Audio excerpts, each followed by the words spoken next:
नमस्कार, आप देख रहे हैं काल चक्र। मैं आपके साथ पूजा राठौर शर्मा और मेरे साथ हैं प्रश्न कुंडली विशेषज्ञ पंडित सुरेश पांडे जी।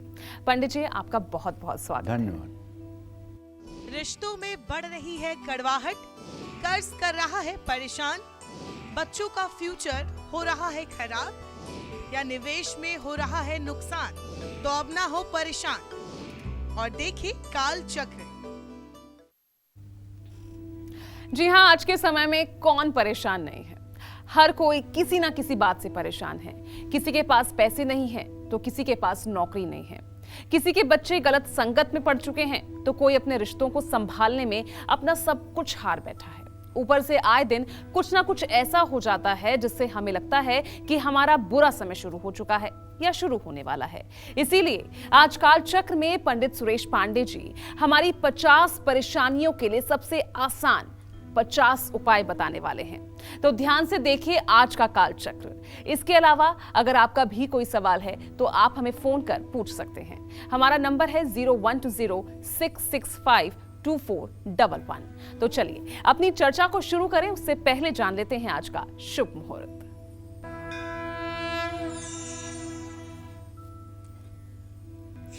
जून 2023 दिन बुधवार, आषाढ़ कृष्ण पक्ष की एकादशी तिथि सुबह 8:48 तक थी।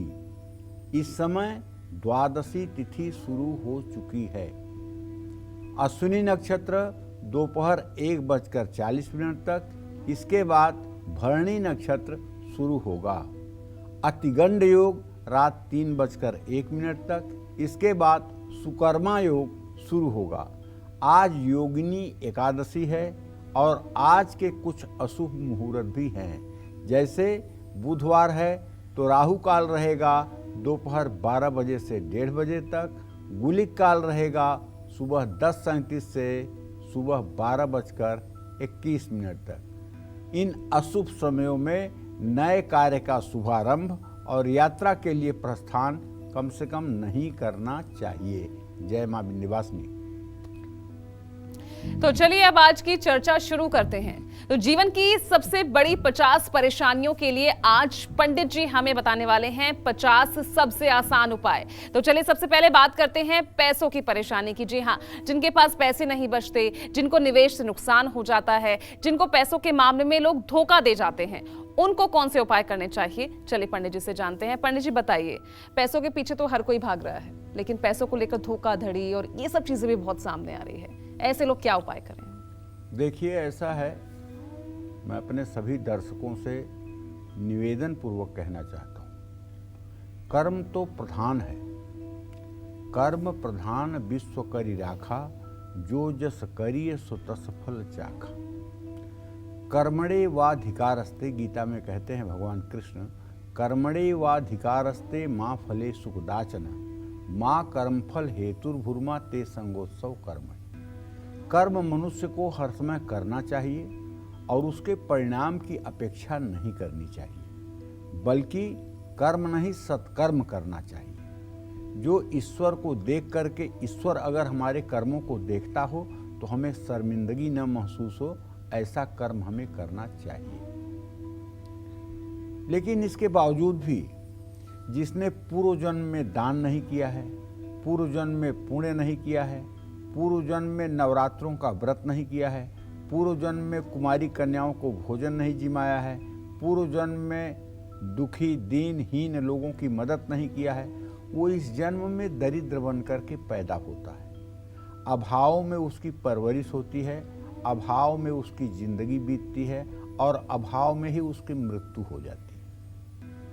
लेकिन जो लोग नवरात्र का व्रत करते हैं, जो लोग 9 दिन तक भगवती महालक्ष्मी भुवनेश्वरी की पूजा करते हैं, जो लोग 9 दिनों तक कन्याओं का पूजन करते हैं, कन्याओं को दान पुण्य करते हैं, इस तरह से जिन लोगों का पुनर्जन्म होता है, वो लोग बचपन से ही राज सुख में पलते हैं और जिंदगी भर सुख संपदा उनके पास रहती है। देखिए, ग्रहों की 120 वर्ष की विंशोत्तरी दशा होती है। इसमें पापग्रह और शुभग्रह दोनों सम्मिलित हैं। तो ये तो बिल्कुल नहीं हो सकता है कि किसी व्यक्ति का आजीवन समय अच्छा रहे या किसी व्यक्ति का आजीवन समय खराब रहे। ऐसा कभी नहीं हो सकता। अच्छे और बुरे समय का संयोग बनता रहेगा। तो अगर आपको कहीं पैसा लगा देते हैं, चाहे प्रॉपर्टी में, चाहे शेयर में, चाहे कमोडिटी में, और उसमें नुकसान ही होता है, तो मैं आपसे एक बार फिर कहना चाहूँगा कि आपकी पत्नी को चाहिए कि वो किसी विश्वसनीय स्थान से श्री यंत्र और कुबेर यंत्र खरीद कर घर में ले आएं और उसे शुभ मुहूर्त में अपने घर के पूजा स्थान में स्थापित करें। ये श्री यंत्र स्फटिक का हो तो सर्वोत्तम, पारे का भी हो सकता है। चांदी का श्री यंत्र हो तो पिरामिड के आकार का हो या कुर्म पीठ पर बना हुआ, और उसकी नित्य विधिवत पूजन करें। विधिवत पूजन का मतलब कि दक्षिणावर्ती शंख से जल भर करके, दूध भर करके, गन्ने का रस भर कर उसमें शहद, घी, दही से अभिषेक करें और उसके बाद शुद्ध जल से अभिषेक करें और उसके बाद गंधाक्षत, पुष्प, धूप, दीप, नैवेद्य से विधिवत पूजन करके भोग प्रसाद की सामग्री चढ़ाकर कपूर से आरती करें, पान का पत्ता चढ़ाएं। ये सब विधिवत पूजा के क्रम में आता है। और श्री सूक्तम के 16 मंत्रों का सुबह शाम पाठ करें और रात के समय रात्रि सूक्त का भी पाठ करें और श्री सूक्त का भी पाठ करें। बचत नहीं कर पाते हैं, ऐसे ऐसे लोग मिल जाते हैं जो 30 साल से नौकरी कर रहे हैं, लेकिन किसी कारणवश 2 महीने से नौकरी छूट गई है, तो अब कहते हैं कि गुजारा नहीं हो रहा है। तो भाई आपने 30 साल तक क्या किया जब गुजारा नहीं हो रहा है? कम से कम आपको कुछ तो सेविंग करनी चाहिए। जब आदमी को अच्छे दिन आए हैं तो उसे अपने भविष्य की चिंता करनी चाहिए, लेकिन आदमी तो इस अहंकार में हो जाता है कि मेरे तो ये अच्छे दिन हर समय चलने वाले हैं, इसलिए कल के लिए सोचने की जरूरत क्या है। ये सत्य नहीं है। यहाँ मृत्युलोक में जो आया है उसे दुख सुख दोनों का सामना करना पड़ेगा। इसके लिए अपनी मानसिकता को तैयार रखना चाहिए। और हमारे तो पिताजी कहा करते थे कि आपदार्थे धनम रक्षेत, आपत्ति काल के लिए धन की रक्षा अवश्य करनी चाहिए। तो अगर आपके अंदर बचत करने की प्रवृत्ति नहीं है तो मैं आपको एक छोटा सा उपाय बताना चाहता हूं। समी का पेड़ होता है, उसकी जड़ ऐसे निकालें कि पेड़ को नुकसान न पहुंचे और उसे एक स्टील की डिब्बी में शनिवार को बंद करके अपने तिजोरी में रख लें। अगर हमेशा पैसे की तंगी घर में बनी रहती है तो किसी से भी कुछ मुफ्त में या कुछ गिफ्ट में या कुछ उपहार में आपको नहीं लेना चाहिए, क्योंकि जो लोग देते हैं ना वो लोग अपना ग्रह उतार कर देते हैं। जो लोग देते हैं वो अपने दुर्भाग्य को दूर करने के लिए देते हैं और उनके दुर्भाग्य को आप उस द्रव्य के माध्यम से अपने आप में समेटते हैं। सोमवार को किसी धर्मस्थान में 100 ग्राम, 50 ग्राम, अगर नहीं हो सकता है तो 5 ही बादाम दान करना चाहिए। कीमती सामान अगर बार बार चोरी हो रहा है, ताला बंद है, सामान गायब हो गया, तो ऐसे में शनिवार की शाम को तिल के लड्डुओं का जरूरतमंद लोगों में दान करने से आपके सामान गायब होने की प्रक्रिया ठीक हो जाती है। जय मां विंध्यवासिनी। चलिए, तो आगे भी बाकी परेशानियों के लिए क्या कुछ उपाय हो सकते हैं वो पंडित जी बताएंगे। फिलहाल राशियों के बारे में जान लेते हैं। तो मेष राशि का राशिफल सबसे पहले देखते हैं। आज इनकी आर्थिक स्थिति, कामकाज, रिश्ते, सेहत कैसे रहेंगे, साथ ही इनके लिए क्या है आज का उपाय, शुभ अंक और शुभ रंग। देखिए, आज कुछ आपकी ग्रह स्थिति इसलिए बदली हुई कह रहा हूं कि आज आपका राशि स्वामी मंगल भले ही नीच राशि में है, लेकिन मकर के नवांश में, उच्च के नवांश में है और सुख स्थान, वाहन, भूमि, भवन के स्थान में है। ऐसे में किसी प्रॉपर्टी में अगर आप कोई डील करते हैं तो उससे आपको निसंदेह धन लाभ होगा। अपने काम में आपको कुछ नयापन जरूर लाना चाहिए। जीवन साथी के साथ अच्छा समय व्यतीत होगा। मन में कोई बोझ रहेगा तो मन को शांत रखने की कोशिश करिए। जल्दबाजी में कोई बड़ा फैसला मत लीजिए। तुलसी के पौधे में जल चढ़ाइए। शुभ अंक आपके लिए 3 है। शुभ रंग आपके लिए नारंगी है। जय मां विंध्यवासिनी। चलिए, इस बीच एक कालचक्र दर्शक हमारे साथ जुड़ गए हैं। विक्रमजीत हैं रायपुर से। विक्रमजीत, सवाल पूछिए। पंडित जी प्रणाम। हाँ, सुखी रहिए, जोर से बोलिए। पंडित जी, मेरा डेट ऑफ बर्थ है 1 अक्टूबर 1969 जी। समय 7:52, जी स्थान ग्वालियर। जी। सर, मैं अभी तक ना सेटल नहीं हो पाया लाइफ में। क्या नहीं हो पाया? सेटल नहीं हो पाया लाइफ में। शुक्र शनि की 6ठी 8वीं स्थिति है। और आपने जो विक्रमजीत प्रश्न किया है, आपके द्वितीय सप्तम भाव के स्वामी क्रमशः मंगल और बुध हैं। मंगल और बुध की तृतीय एकादश स्थिति है। आप चिंता मत करिए। सेटल्ड तो नहीं हो पाए हैं, ये अलग बात है, लेकिन अगर आप सेटल्ड होना चाहें तो कोई मुश्किल बात नहीं है। और आपको सेटल्ड होने के लिए हमारे समझ से दुर्गा सप्तशती की एक पुस्तक आती है गीता प्रेस की, उसको ले लीजिए और उसमें कवच का पाठ जो है उसका सुबह शाम कवच का पाठ करना शुरू कर दीजिए। और चौथे अध्याय का संस्कृत में न पढ़ सकें तो हिंदी में ही सुबह शाम पाठ करना शुरू कर दीजिए। अगर ये प्रक्रिया आपकी 1 साल तक निरंतर जारी रहेगी तो निस्संदेह आपको अपने जीवन में सेट होने का मौका मिल जाएगा। जय मां विंध्यवासिनी। चलिए, अब आगे बढ़ते हैं और जान लेते हैं वृषभ राशि का राशिफल। आज इनकी आर्थिक स्थिति, कामकाज, रिश्ते, सेहत कैसे रहेंगे, इनके लिए क्या है आज का उपाय, शुभ अंक और शुभ रंग, आइए देखते हैं। देखिए, वृषभ राशि में इस समय बुधादित्य योग बना हुआ है और वृषभ राशि के धन भाव का स्वामी बुध वृषभ राशि में स्थित है। तो आज अगर कहीं आप पैसा लगाएंगे तो भविष्य में उसका फायदा आपको मिलेगा, इसमें कोई संदेह नहीं है। ऑफिस में किसी बड़े काम में आपको सफलता मिलेगी। घर पर मेहमान आ सकते हैं। स्वास्थ्य का दिन भर साथ मिलेगा।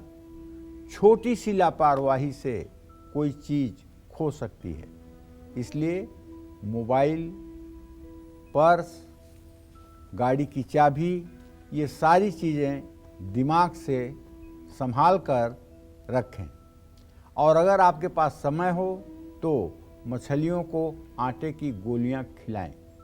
शुभ अंक आपके लिए 8 है। शुभ रंग आपके लिए हरा है। जय मां विंध्यवासिनी। एक और कालचक्र दर्शक हमारे साथ जुड़ गए हैं। चंडीगढ़ से पूजा है फोन लाइन पर। पूजा, सवाल पूछिए। हेलो। सवाल पूछिए पूजा, और थोड़ा तेज बोलिए। हेलो। हाँ, बोलिए। प्रणाम पंडित जी। खुश रहिए। पंडित जी, मेरे 2 सवाल हैं। मेरा डेट ऑफ बर्थ है 31 मई 1983 जी। दिन के 1:30 बजे। जी। जन्म स्थान है बरवाला। जी। पंडित जी, मैं पहला क्वेश्चन मेरा ये है कि हम अपना घर चाहते हैं, तो उसके लिए मुझे क्या उपाय करना चाहिए और वो कब तक बनेगा, और मेरे बेटे का भविष्य कैसा रहेगा? देखिए पूजा जी, अभी आप 40 साल की हो गई हैं और आप अपने घर के बारे में प्रश्न कर रही हैं। आपका गृहेश गृह भाव को पूर्ण दृष्टि से देख रहा है। आपके घर का संयोग बना हुआ है, बस कुछ समय की देरी है। ये समय ज़्यादा विलंब नहीं कर सकता है। ज़्यादा से ज़्यादा अगर बहुत ज़्यादा समय लगेगा तो सन 2026 तक आपका घर हो जाएगा। पूजा जी, आपने अपने बेटे के भविष्य के बारे में जो प्रश्न पूछा है तो उसके विषय में ये कहना चाहूँगा कि आपके पंचम भाव का स्वामी सूर्य है, उसे द्वितीय और सप्तम भाव के स्वामी बुध बृहस्पति हैं। आपके बेटे का भविष्य बहुत अच्छा है, लेकिन अभी वर्तमान अच्छा नहीं है। उन्हें कहिए कि पढ़ाई में और भी रुचि रखें, गणेश चालीसा का पाठ करें, रोज़ सुबह समय से स्नान करें और समय से सो कर के उठें। ये चीज़ें उनके आदत में अभी से डालिए। और पढ़ाई के प्रति यदि लापरवाही कर रहे हैं तो उन्हें गणेश चालीसा का पाठ सुबह शाम करने के लिए प्रेरित करें। और बुधवार को किसी मंदिर के सामने या किसी ऐसे स्थान पर जहाँ छोटी बच्चियाँ रहती हैं, वहाँ उनके हाथ से 5 नमकीन के पैकेट 5 छोटी कन्याओं को दिलवाना चाहिए। जय माँ विंध्यवासिनी। चलिए आगे बढ़ते हैं और चर्चा को आगे बढ़ाते हैं और अब बात करते हैं हमारी और आपकी जिंदगी की दूसरी सबसे बड़ी प्रॉब्लम की, वो भी खासकर उन लोगों के लिए जो नौकरी करते हैं।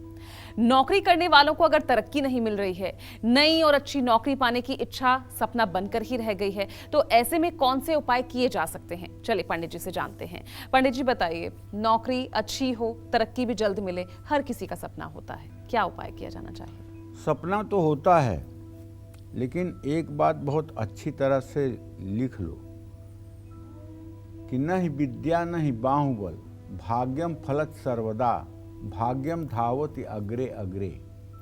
भाग्य जो है ना और दुर्भाग्य, ये दोनों आगे आगे चलता है।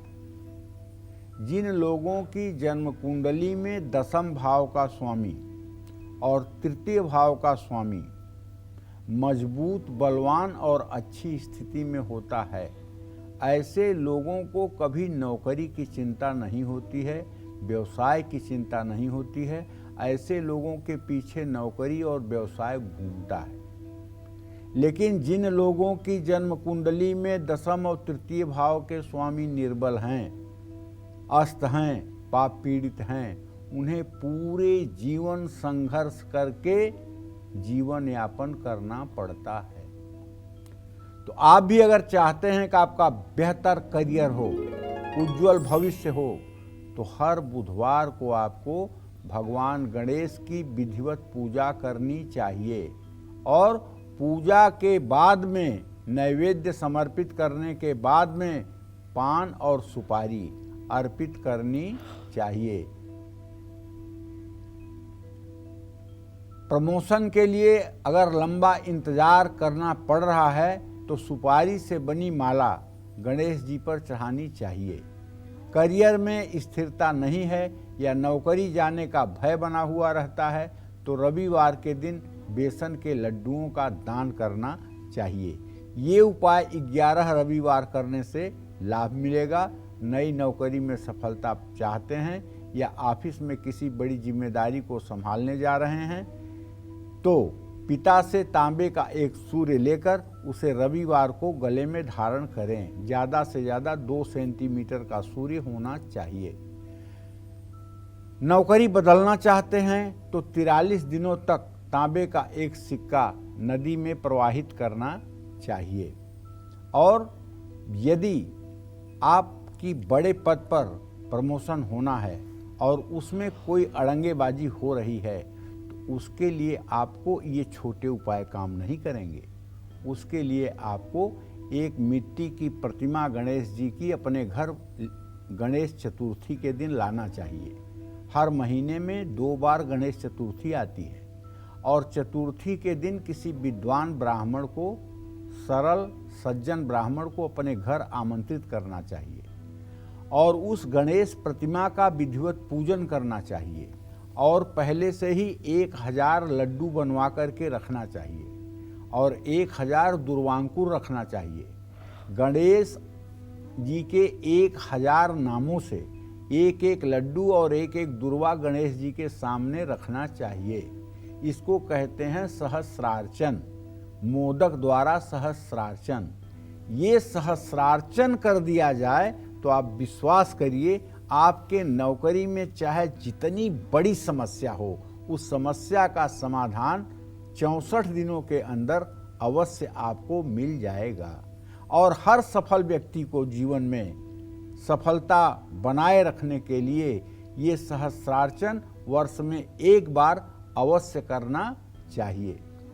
आग लगने पर कुआं खोद करके पानी निकालने में बहुत देर हो जाती है, इसलिए पहले से ही कुआं मौजूद हो तो आग का कोई भय नहीं होगा। अगर आप निरंतर धर्म में लगे हुए हैं तो आपके ऊपर विपत्ति आएगी ही नहीं। इसलिए सभी सनातन धर्मियों को चाहिए कि कम से कम साल में 1 बार गणेश जी का सहस्रार्चन करें।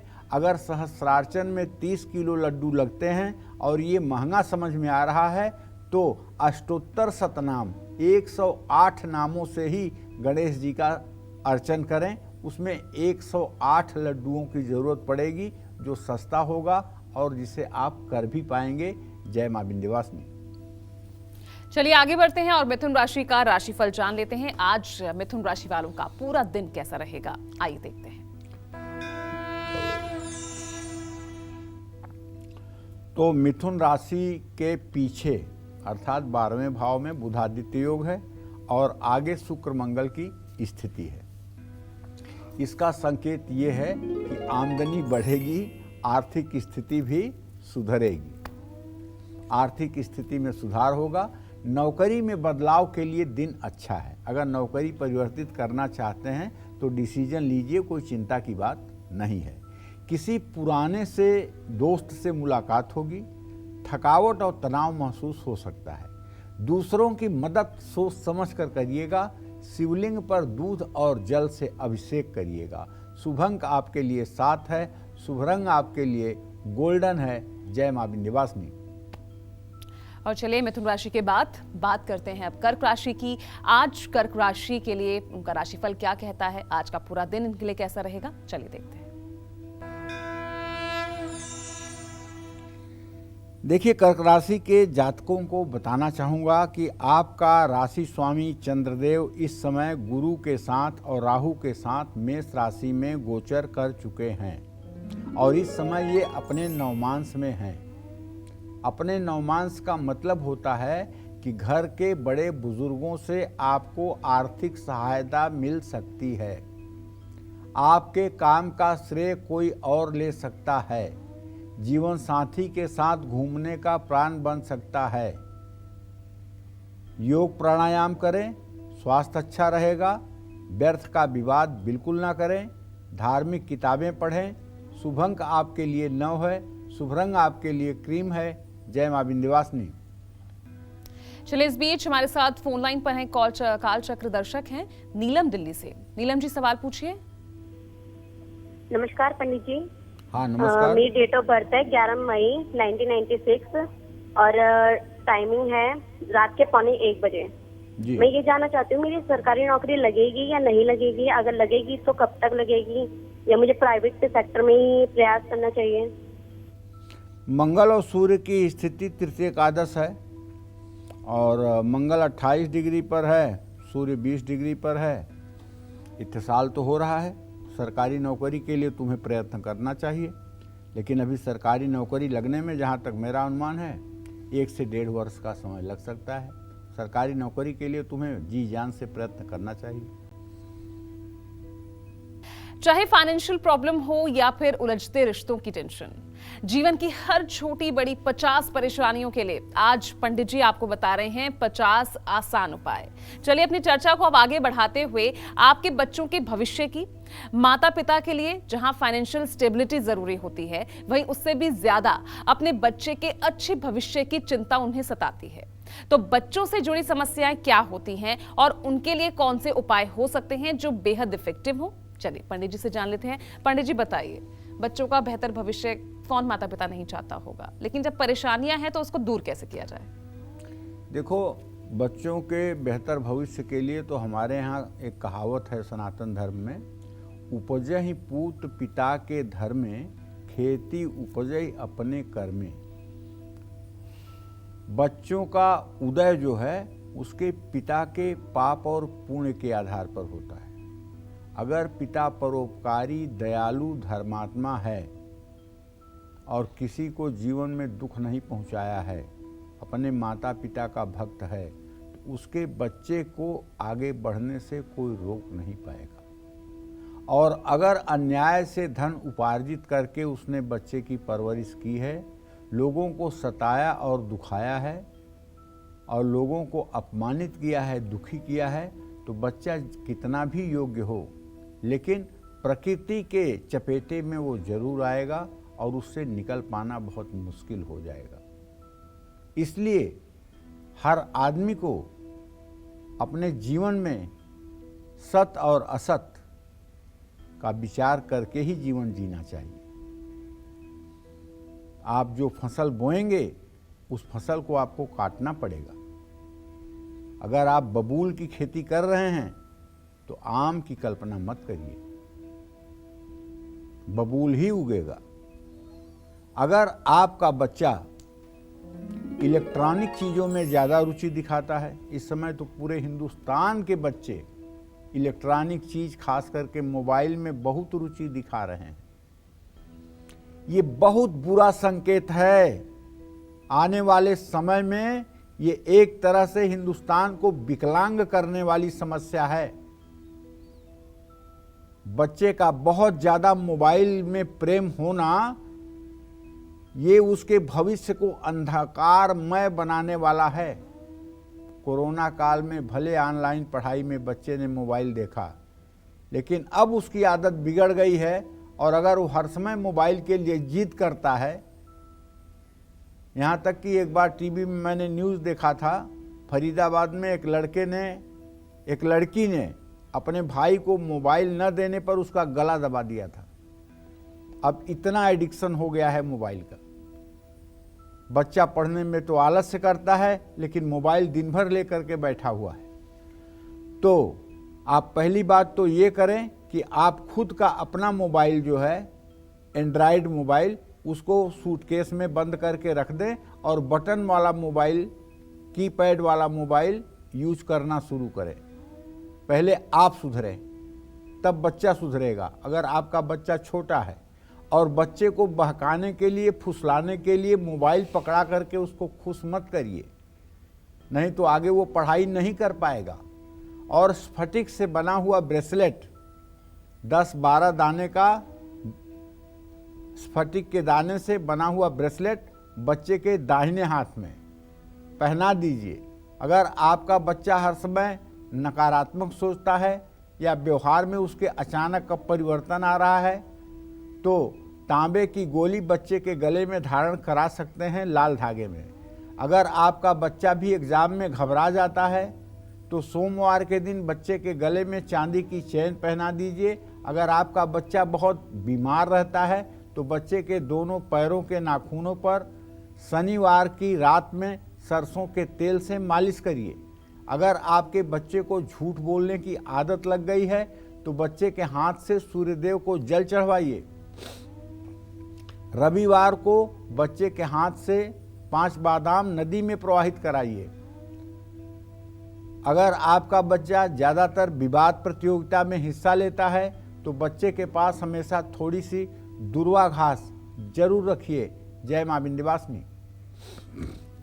चलिए, चर्चा अभी आगे जारी रहेगी। फिलहाल सिंह राशि का राशिफल जान लेते हैं और देखते हैं इनका पूरा दिन आज का कैसा रहेगा।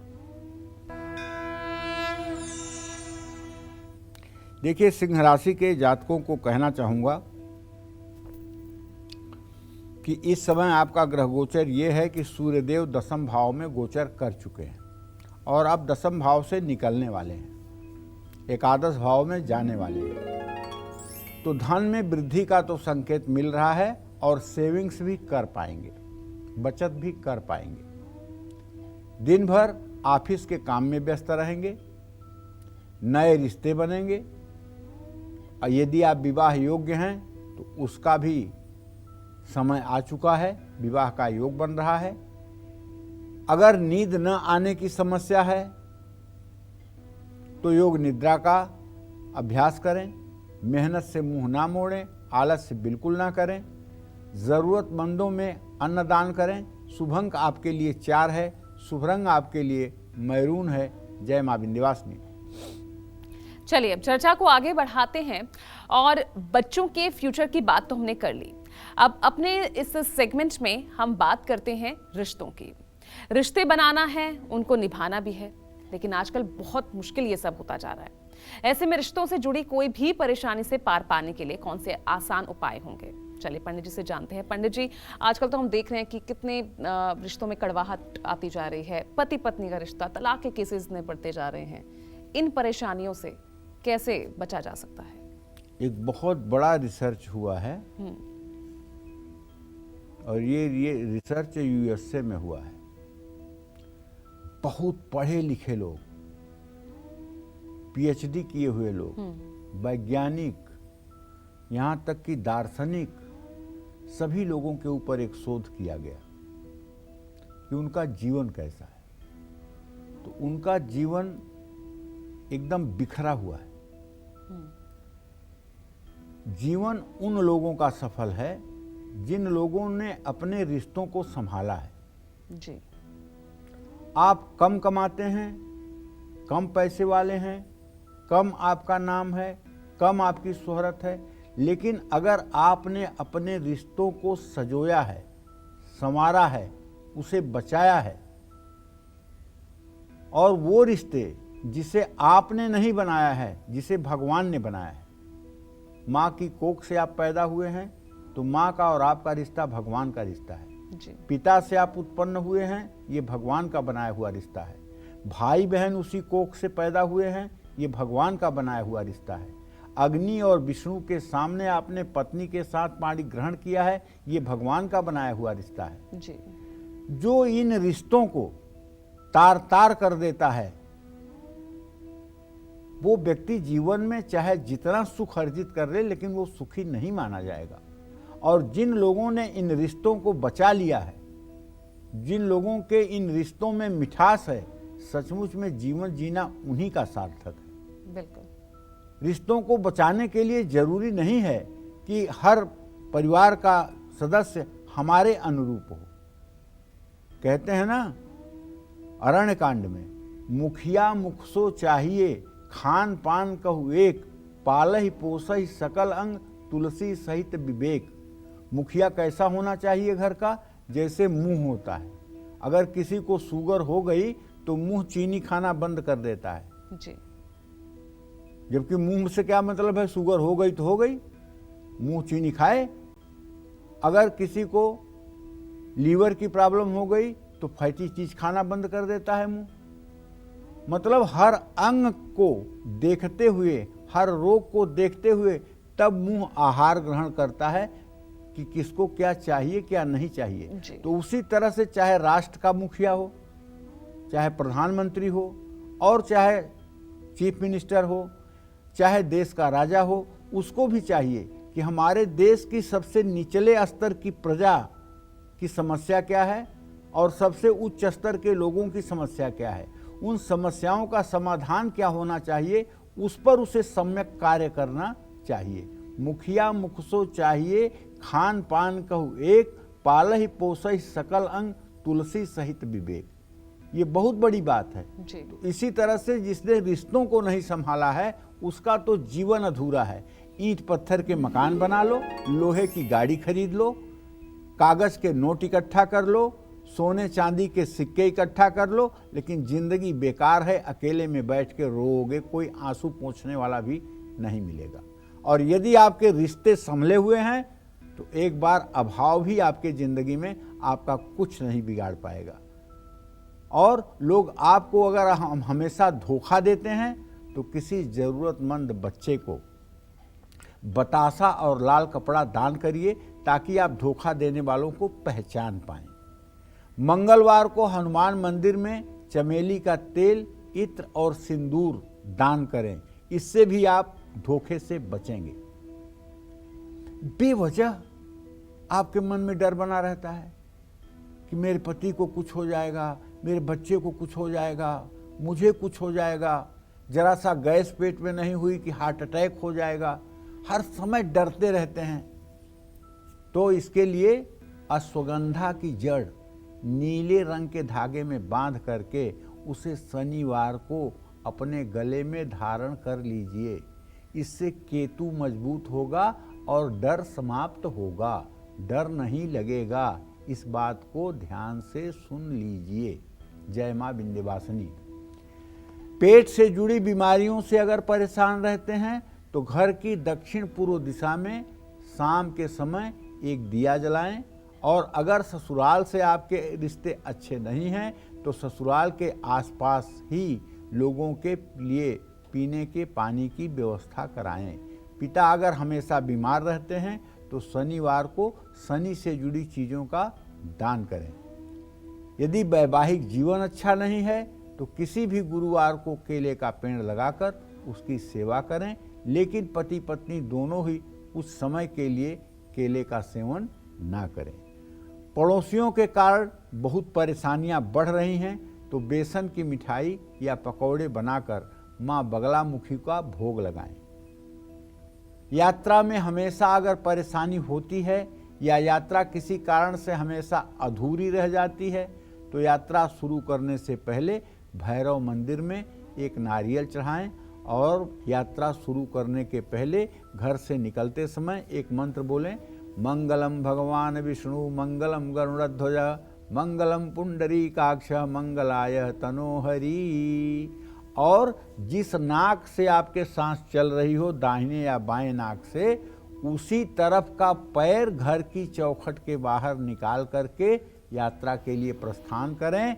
निर्विघ्न यात्रा होगी और सफलता के साथ आप अपने घर वापस लौटेंगे। जय मां विंध्यवासिनी। तो चलिए आपकी कुछ और परेशानियों के लिए भी आपको बताएंगे पंडित जी और भी कुछ कारगर उपाय। फिलहाल कन्या राशि का राशिफल जानते हैं, देखते हैं आज इनकी आर्थिक स्थिति, कामकाज, रिश्ते और सेहत कैसे रहेंगे और साथ ही इनके लिए आज क्या है आज का उपाय। शुभ अंक और शुभ रंग। यद्यप कन्या राशि का स्वामी बुध इस समय भाग्य स्थान में है और आमदनी के स्थान में शुक्र मंगल है, लेकिन फिर भी कहना ये चाहूँगा कि धन भाव का केतु इशारा कर रहा है कि जरा सोच समझ कर खर्च करिएगा, कहीं आपका बजट न बिगड़ जाए। और आपके वर्क प्लेस पर जहां आप काम करते हैं वहां धोखेबाज लोग आपको परेशान कर सकते हैं। घर में महिलाओं को कुछ उपहार देना चाहिए। ज़्यादा भाग दौड़ से स्वास्थ्य बिगड़ सकता है। जल्दबाजी में कोई सिग्नेचर ना करें, हस्ताक्षर ना करें। राम दरबार की पूजा करें। शुभ अंक आपके लिए 6 है, शुभ रंग आपके लिए बैगनी है। जय मां विंध्यवासिनी। कन्या राशि के बाद अब बारी तुला राशि की। आज इनका पूरा दिन कैसा रहेगा, आइए देखते हैं। देखिए, तुला राशि के जातकों को ये बताना चाहूँगा कि बृहस्पति और चंद्रमा और राहु तीनों मेष राशि में बैठकर आपके राशि पर दृष्टि कर रहे हैं और आपके आजीविका भाव में आपका राशि स्वामी शुक्र है। रुका हुआ पेमेंट तो वापस मिल जाएगा, इसमें कोई नई बात नहीं है।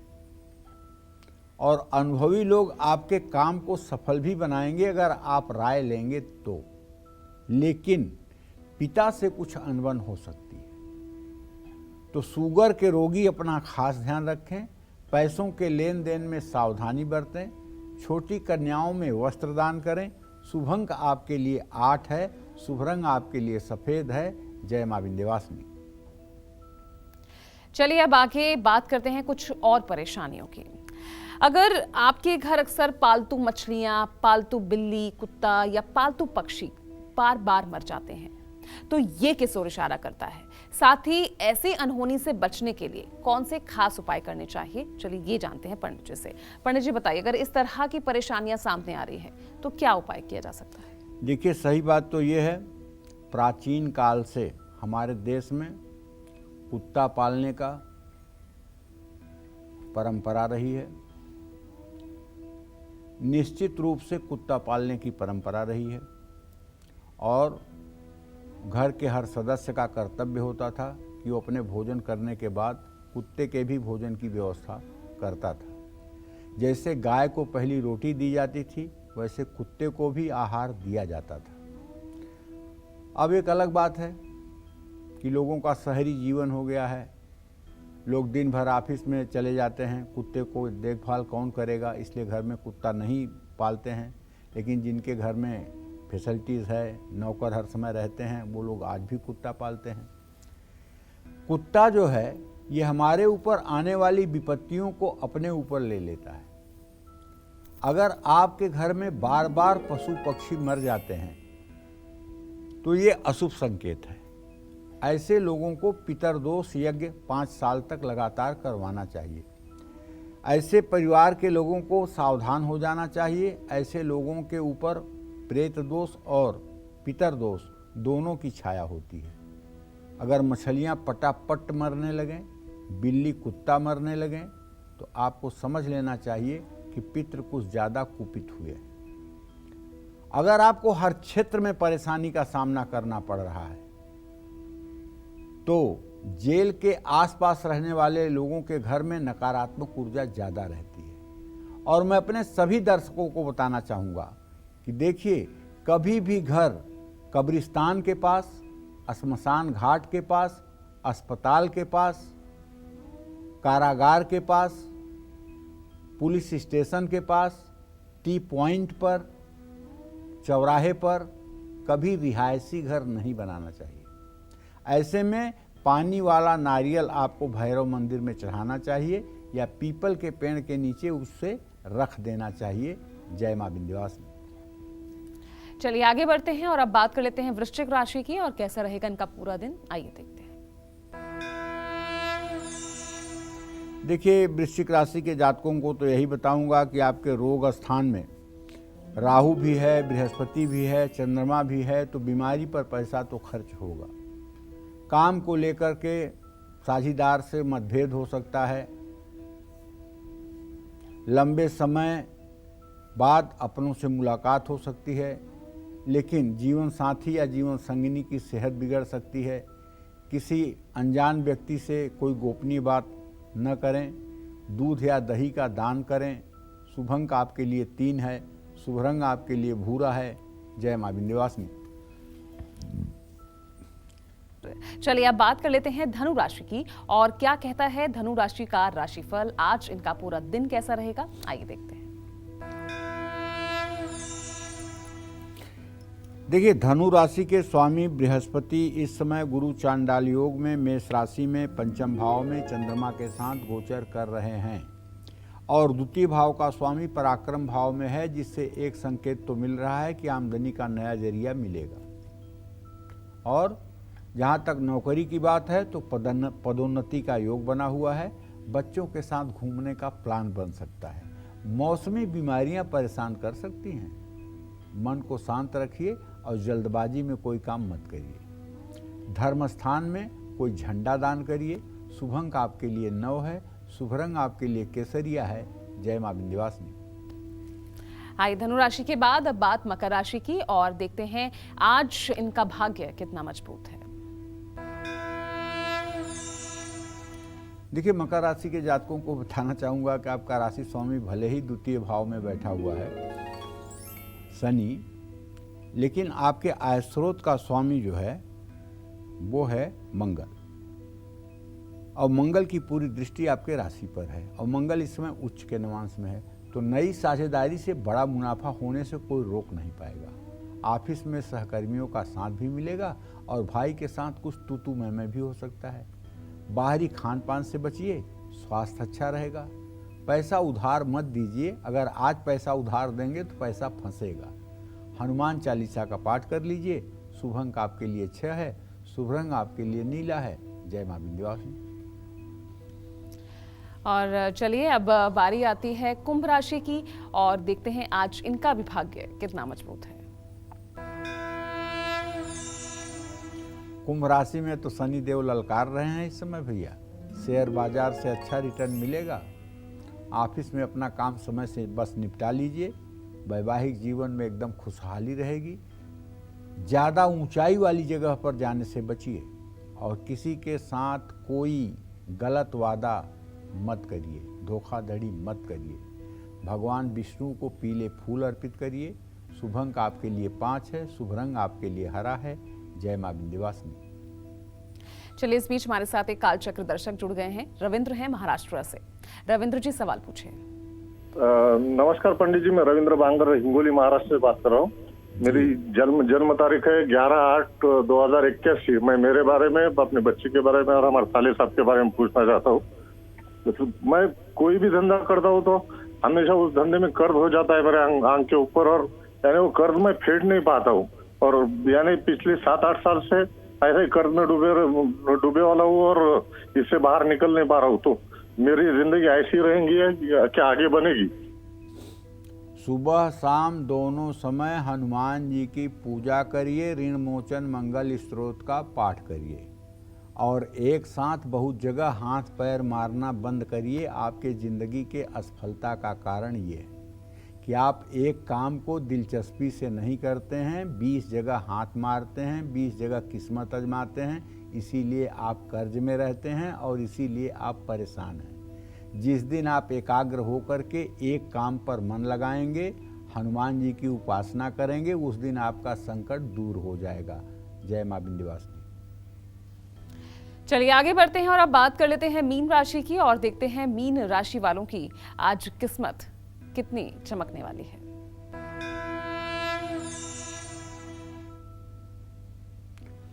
देखिए, मीन राशि के जातकों को बताना चाहूँगा कि बृहस्पति का गोचर देख करके कह सकता हूँ कि धन में वृद्धि होगी, खर्चा भी बढ़ेगा।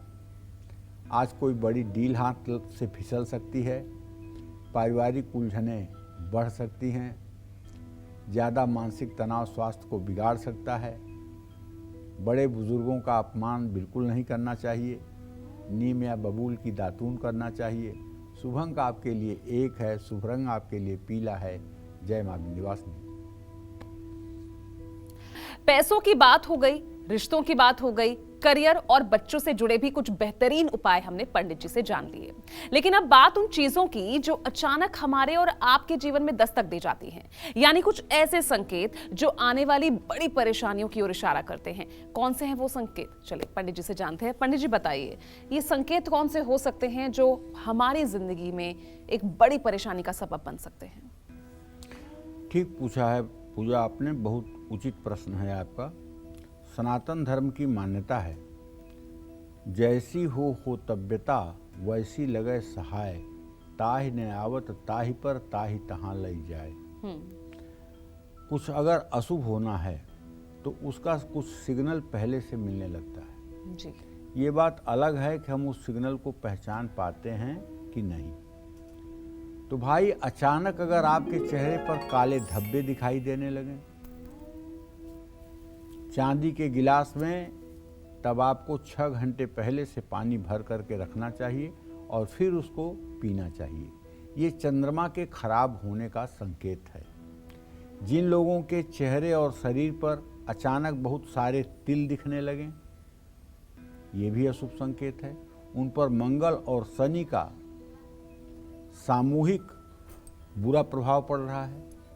ऐसे लोगों को दुर्गा सप्तशती में अर्गला स्तोत्र है और हनुमान चालीसा है, इसका पाठ करना चाहिए। अगर ठीक से बोल नहीं पाते हैं तो कमल गट्टे के 3 दाने लेकर गले में धारण कर लेना चाहिए, या हो सके तो अगर बुरा न लगे तो कमल गट्टे की पूरी माला 1-2 घंटे के लिए धारण करना चाहिए। घर के बाहर नहीं पहन के निकल सकते हैं क्योंकि बहुत बड़ी माला होती है, तो उसको आप घर के अंदर ही 1-2 घंटे रोज पहनिए, उससे भी आपको लाभ मिलेगा, उससे आपको पॉजिटिविटी भी मिलेगी। और अचानक मुसीबत आए ही ना, इसके लिए कहते हैं ना, दुख में सुमिरन सब करे, सुख में करे न कोय। जब सुख में सुमिरन करे तो दुख काहे को होए। अगर आप नित्य भगवान को धन्यवाद करते हैं और नित्य भगवान में आस्था रखते हैं और आपने अपने देहाभिमान को, कर्तव्याभिमान को सब प्रभु के चरणों में समर्पित कर रखा है, तो आप विश्वास करिए आपका कभी कुछ बुरा हो ही नहीं सकता। जय मां विंध्यवासिनी। चलिए पंडित जी, आज हमारे दर्शकों को इतनी महत्वपूर्ण जानकारी देने के लिए आपका बहुत बहुत शुक्रिया। धन्यवाद। उम्मीद करते हैं आपको भी आज का हमारा ये विषय बेहद पसंद आया होगा। कल फिर एक नए विषय और आपकी परेशानियों को दूर करने के लिए ढेरों उपाय लेकर आएंगे हम पंडित सुरेश पांडे जी के साथ। तब तक के लिए कालचक्र की पूरी टीम को इजाजत दीजिए और देश दुनिया की खबरों के लिए देखते रहिएगा News 24। नमस्कार।